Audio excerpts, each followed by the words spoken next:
யாருக்கும் சிரமம் இல்லாம காலையிலே சாப்பிடுறது சொல்லிட்டாங்க. உணவு ரொம்ப செழிப்பு செய்யுது. உணவாளர்களுக்கும் அனைவருமே மத்திய நம்மளும் உணவாளர்கள் இருக்கிறது. ஒரு மனிதன் உணவு உழைக்கிறது இருக்காது.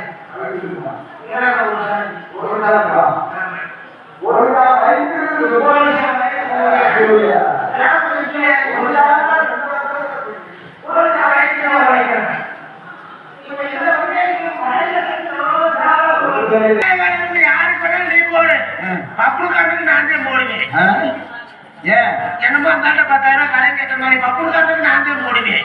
அவங்க மேல அப்படி ஒரு அன்பு, என் மேல அப்படி ஒரு அன்பு. சோத்தை போடுவாரு வந்த மனுஷன் பாரு. எல்லாம் போதில முன்னாடி ஒரு நாள் சோத்தை வச்சுக்கிட்டே போனேன். சரி, நான் தள்ளாடிக்கிட்டே வந்து இங்கிட்டு ஒரு உரை சாம்பார் சட்டி அங்கிட்டு ஊத்தி போச்சு, இங்கிட்டு ஒரு உரை ரசம் இங்கிட்டு ஊத்தி போச்சு. போய் மோந்துட்டு வரலாம்னு போக அன்னைக்கு சமையல் பாருங்க மாட்டுக்குள்ள தொழுவத்துல வச்சிருப்பாங்க உழைச்சு. கேட்டா கொடுக்க மறைக்கிறேன் வழி பொண்ணே கிட்ட பேசியே பார்க்கிறேன்.